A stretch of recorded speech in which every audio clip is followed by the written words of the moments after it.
Right.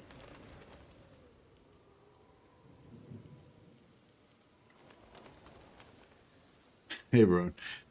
Sorry, just having some trouble with my streaming stuff. Yeah, new hotfix just dropped today with a few changes for Warhammer 3. So I thought I'd just quickly go through that. I don't have much time to stream today, so I might just yeah, go through that for like 20 minutes and then I'll jump onto some Bannerlord for a little while. But anyway, yeah, hotfix 6.2.1.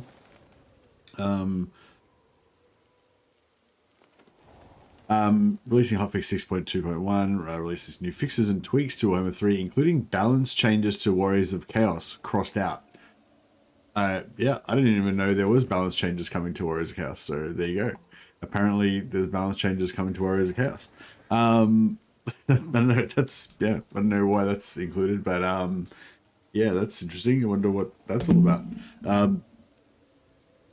haven't actually been paying too much attention to the balance section of the forums, so yeah, I don't know what's going on with that, but we will see soon, I guess. Books of Khorne and some new quality of life improvements. So it's only a short one, so yeah, I'll just quickly read through.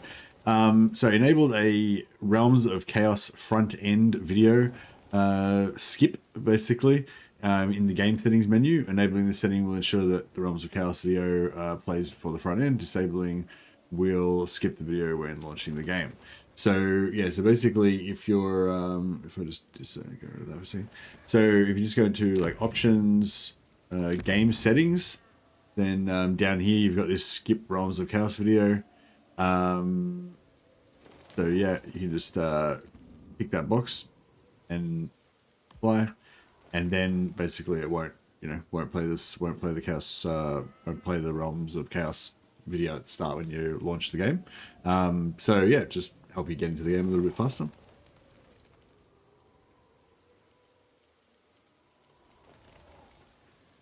Still screwing around with my stream settings. Yeah, so I got that. Single clicking on the icon for reinforcement point in domination maps will no longer pan the camera to that location. Double clicking on the icon for reinforcement point will pan the camera to that location. There you go. In campaign, we had one extra unique tier item that we planned to add that didn't quite make it into 6.2, the Chalice of Malflier. The Chalice is an arcane item that offers a huge trade-off to a caster. Can you overcome its huge miscast penalty to benefit from its powerful rewards? All right, so yeah, haven't seen that one yet, but yeah, I'll be interested to see that one when it drops. Azag's Crown of Sorcery no longer says it unlocks Lore of Death spells, since Azag has this innately. Fix an issue where the next volumes of the Books of Khorne wouldn't drop for a Khornite faction. So the first Book of Khorne can drop randomly as a unique. It's like got a pretty low chance to drop. I think like maybe only like 1 or 2% chance or something. So it might, you might get it on turn 5 or 10. You might not get it for 100 turns or whatever. It's just like random. But once you're at the first book, then you've got a higher chance for the following books to drop when you're in battles, when you do battles. But there's a problem where if you were playing as a Demons of Khorne faction, Scarbrand, Skulltaker, or Arbal, then you could get the first book, but then the other books wouldn't drop. So that's been fixed now. So you can get all the books when you're playing as Khorne. Also, we've changed the Books of Khorne version. We've changed the Khorne version of the Book of Khorne so that it no longer gives spell intensity and instead silences everyone in the region. A bit more fitting and useful for a Khorne faction. Yeah. So yes, that was weird. Before, so the Books of Khorne, they give you 20% reward save, 100% spell intensity, and minus 100% upkeep for the army of the general that's using the Books of Khorne. That's like the default version of it, and for Khorne they had the same version of it. So yes, which didn't really make sense because none of the Khorne lords have spells, right? So there's no point having spell intensity for them. So they've changed that so it silences, which is pretty cool. But it sort of begs the question, like, why does the normal version of it have spell intensity? Like, if it's a Book of Khorne, it still doesn't really make sense. Shouldn't all of the versions of the Books of Khorne do the silence thing? Maybe, I don't know. So yeah, I don't know. I feel like that's cool, pretty cool that it silences everybody in the region. I don't know. It sounds kind of crazy though, crazy overpowered, or you know, like, or just I don't know, overpowered, but just it sounds like a pretty crazy ability anyway.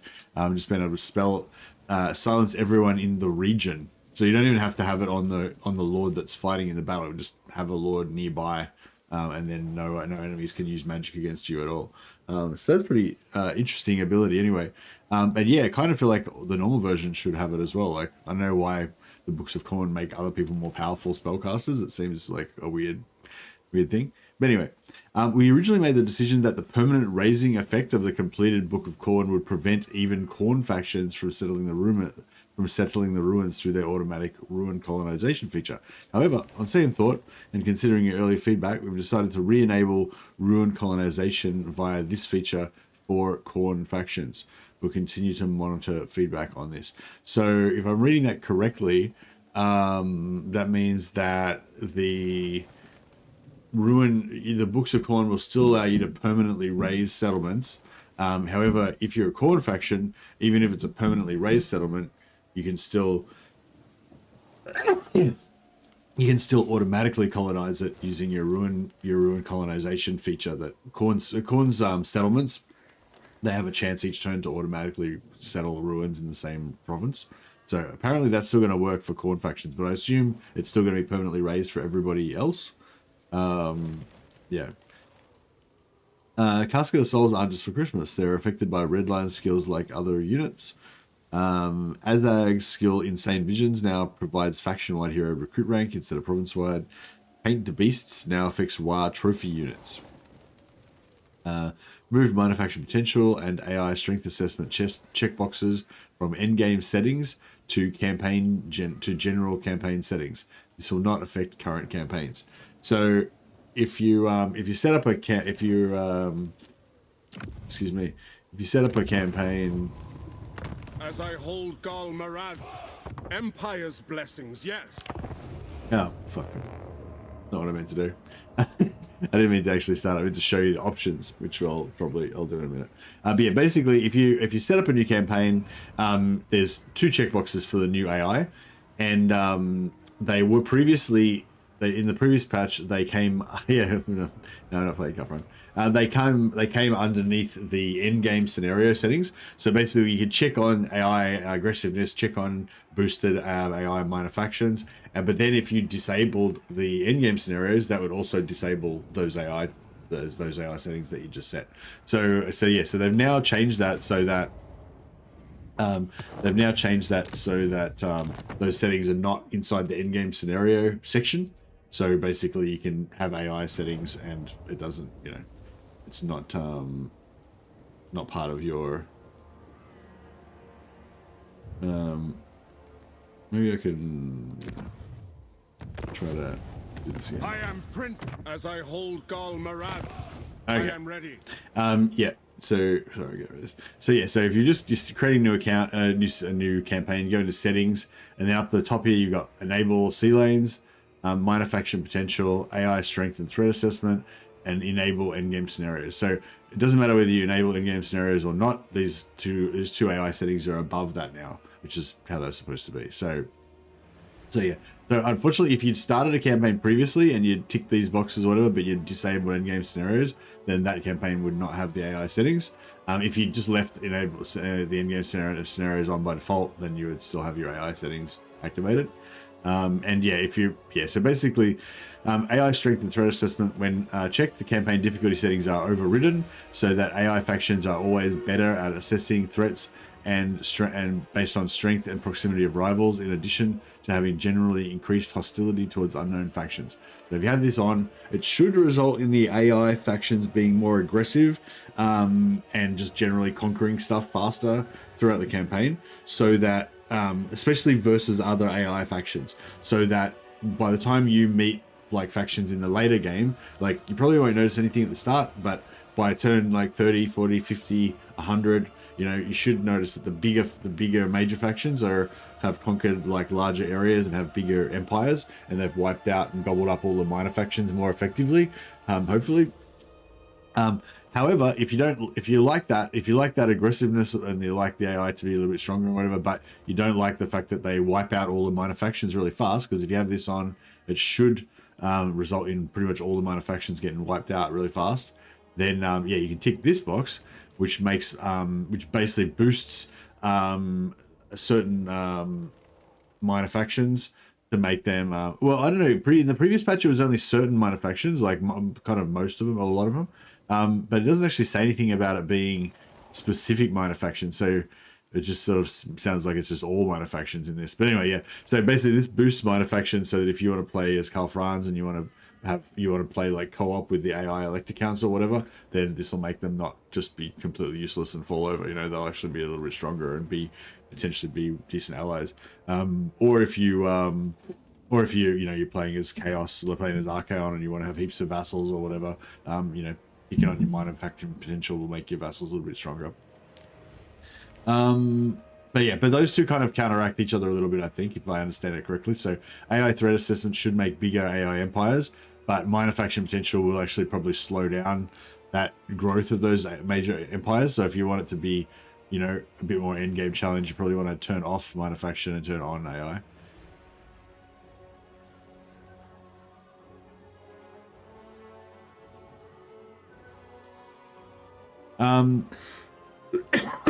Excuse me.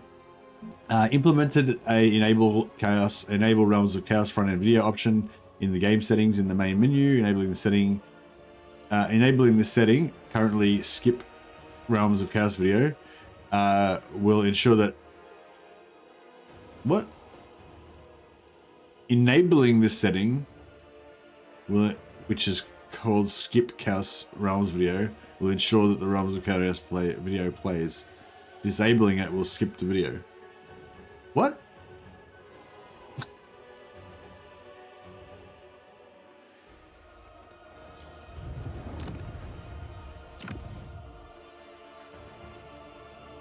So, what? So it says enabling this will ensure that the video plays. Yeah, I know what it's supposed to mean, but it literally has said that if you enable it, as if you tick it, the thing that says skip realms of chaos video, then that will enable the video. Whereas if you disable it, then that will... What the... Did I just read that wrong? What? Confused. Enabling this setting, skip realms of chaos, will ensure the realms of chaos video plays. Disabling it will skip the video. Okay, so I think if I understand that correctly, if it says skip the video, but if you untick it, that skips the video. But if you tick it, then that doesn't skip the video. I think that's right. So if you untick it, yeah, if it's unticked, that skips it.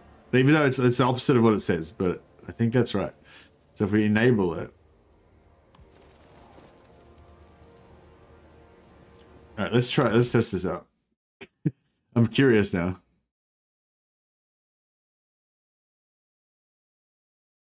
All right, well, let's play in the background and see what happens. Anyway.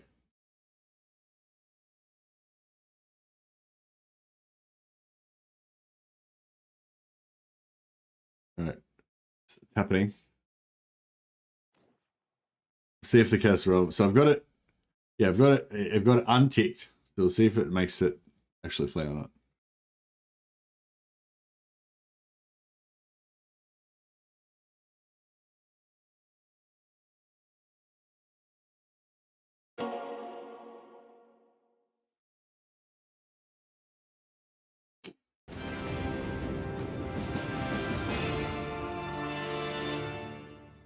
Hey, Joshua.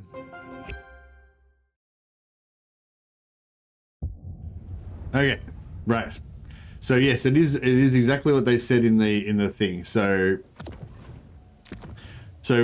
even though the thing says skip Chaos Realms video, if you want to skip it, you don't tick that. Ticking that will not skip it. Ticking the skip Realms video will make the video play. Whereas disabling the skip Realms video will make the video not play.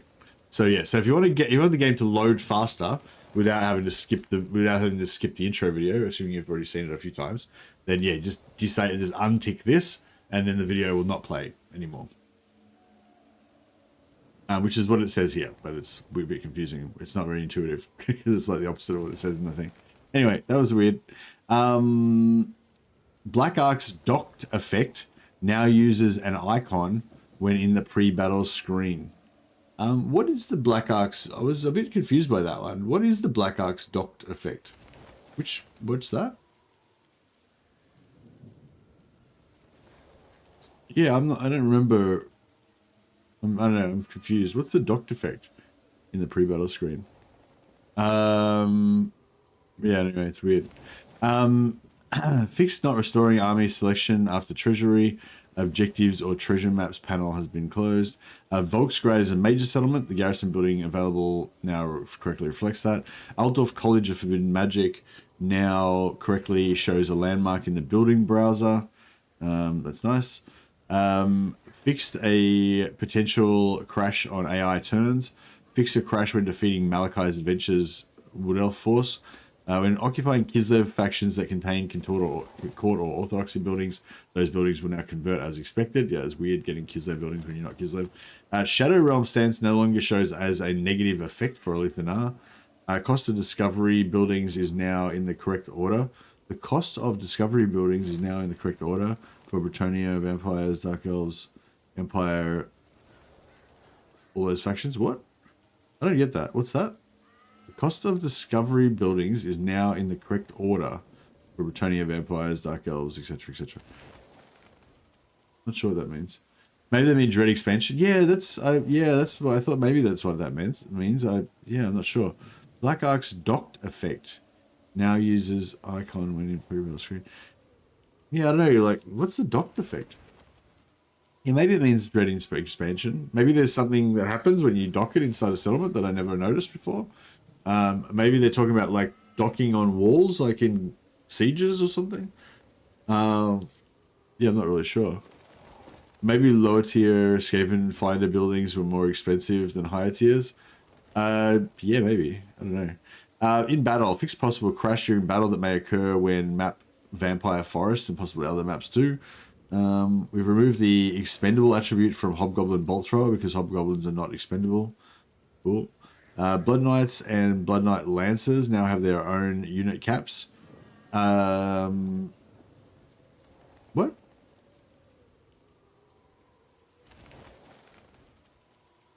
Vampires don't have unit caps?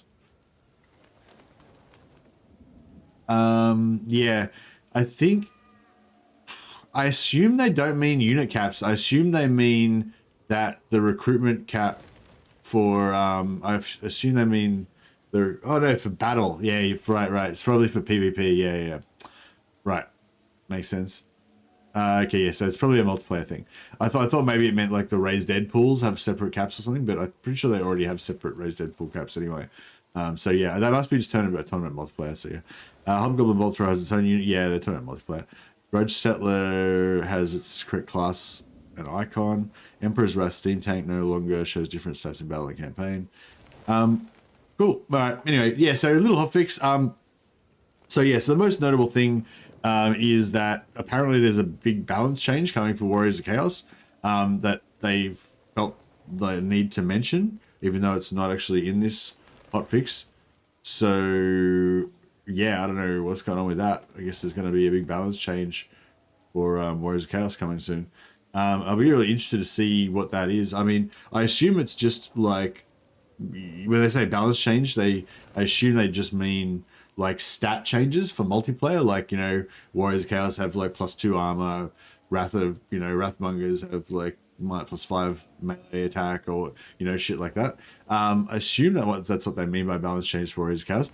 It'd be really interesting if it was like, more like campaign mechanics and stuff like that. Maybe like, spawn rates for Chaos Warrior units in for Warband recruitment on the campaign map and stuff. Because I always thought it was weird that Wrathmongers have a 3% chance to spawn, Skull Reapers have an 8% chance to spawn because they're a bit more common, and then Aspiring Champions have a 10% chance to spawn because they're like way more common than Wrathbungers and Skull Reapers.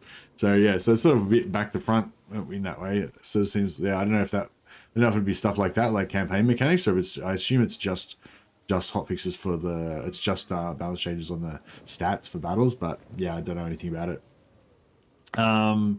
Yeah, enable the Chaos Realms front end video. So in game settings, you have to untick. So if you want to play the video, then you tick it like this. And if you don't want to play the video at the start of the game, if you want the game to load faster, then you untick this box. So I've got it unticked on mine.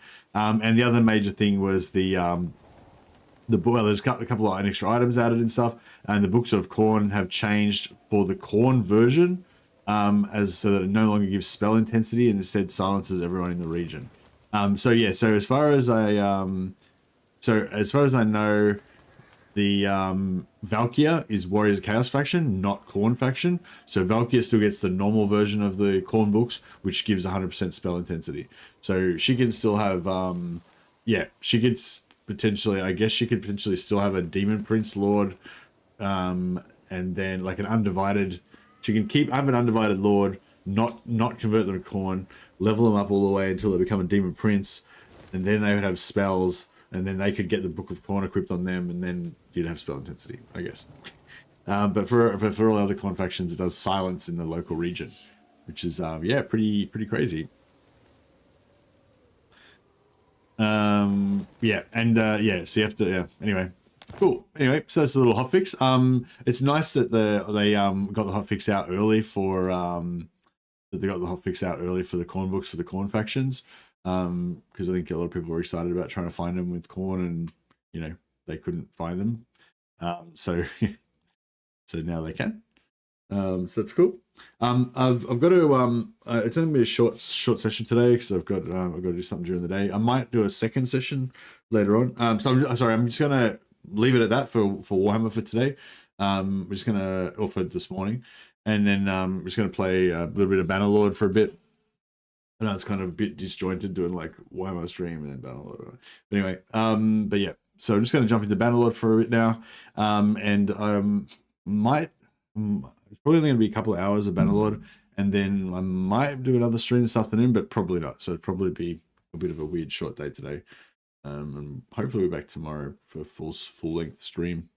So the books can actually drop for Khorne now, right? Yes, that's right. So the first book could always drop, but it's just a really low drop chance. But once you equip the first book, then the other books can drop from that Lord fighting in battles. Yeah.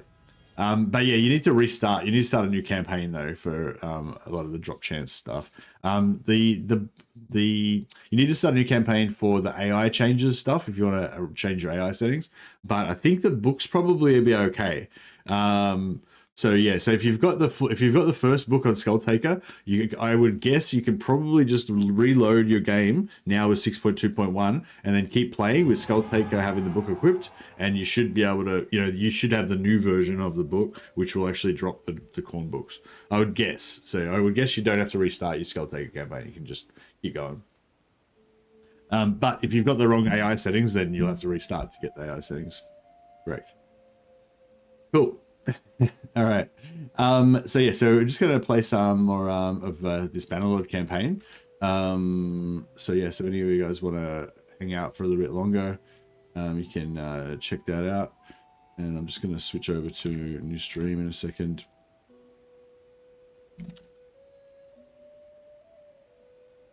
You're welcome to still keep talking about the patch. I just thought I'll just jump into a little bit of Bannerlord. See how we go. But yeah, if the redirect doesn't work, you can just click this link. All right. Yeah, so if you want to talk to me anymore, go click the link, go over to the new chat on YouTube. I'm going to close this chat down.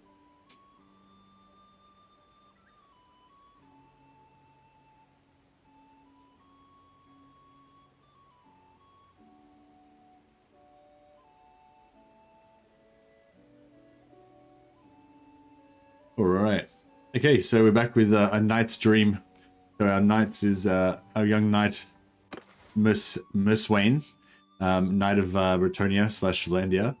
is like leveling up. He's managed to find his beautiful wife. Not Nogad, not her. No, yeah, there we go.